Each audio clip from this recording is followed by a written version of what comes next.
Good morning everyone. আজকে ছিল আমাদের লাস্ট ডে, সার্টিফিকেশন ডে। তো বেশি সকালের ব্লগ আর নেওয়া হয়নি, কারণ আজকে কিছুই করিনি।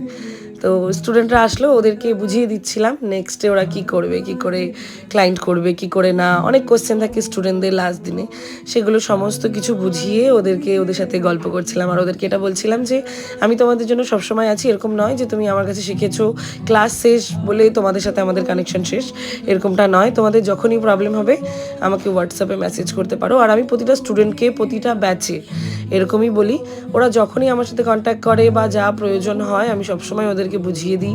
আর নেক্সট ক্লাসেও ডাকার চেষ্টা করি যদি কোনো দিন কারোর কোনো প্রবলেম থাকে। এতগুলো দিন একসাথে থাকার পর আজকে চলে যেতে হবে, আমাদেরও খারাপ লাগছে। আর এইবারটা আমি থেকে ক্লাস করিয়েছি, প্রতিবার আমি যাতায়াত করি তো সেই ব্যাপারটা থাকে না। বাট এইবারটা আমি 14 দিন মতো ওখানে থেকেছি, একবারও আমি বাড়িতে আসিনি। তো ওদের সাথে একটা ইমোশনাল সাইড তো থাকেই। কন্টিনিউ ওদের সাথে দেখা হতো, রেগুলার হাসি মজা ক্লাস সবটাই হতো, নতুন নতুন জিনিস শিখতাম, শেখাতাম সবটাই। তো ওরাও বেশ ইমোশনাল হয়ে যাচ্ছিলো, সেগুলো তো আর ভিডিওতে তোলা সম্ভব হয়নি।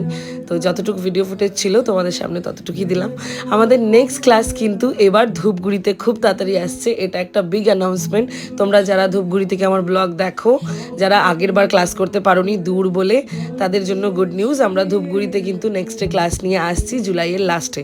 আমি খুব তাড়াতাড়ি ডিটেলসে আপলোড করে দেবো। সার্টিফিকেট দেওয়ার পরেই আমরা সবাই একসাথে লাস্ট ডের লাঞ্চটা করে নিচ্ছিলাম সবাই একসাথে, যেহেতু আমরা ওখানে বাইরেই থাকি তো সেই হিসাবে যেই লাঞ্চ অ্যাভেলেবেল ছিল সেখানে সেগুলোই করলাম।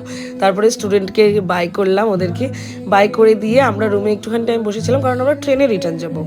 আর আমাদের লাগেজ যে কতগুলো হয়েছে তোমরা নেক্সট ভিডিওতে দেখতে পাবে। এই যে লাগেজ, হ্যাঁ আমরা ট্রেনে করেই লাগেজটা নিয়ে আসছি। আর আমি তোমাদেরকে একটা কথা বলে দিই, আমি আমার ব্লগে অত ফুটানি কিছু দেখাতে পারবো না, যেটা আমি ন্যাচারালি করেছি আমি সেই ব্লগটাই দেখাই। আর আমি কিন্তু বেশি এডিট করে তোমাদেরকে ব্যাড সাইডটা দেখাবো না বা তোমাদেরকে শুধু সুন্দর জিনিসগুলো দেখাবো, এটা হতে পারে না আমার ব্লগে।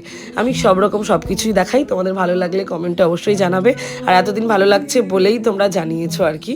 তো ফাইনালি ট্রেনে উঠে পড়লাম, রিয়াকে বাই করলাম।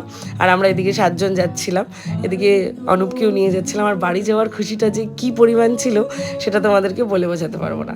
আজকের ব্লগটা এখানে এন্ড করছি, কালকের ব্লগে দেখা হচ্ছে বাড়ির ব্লগ।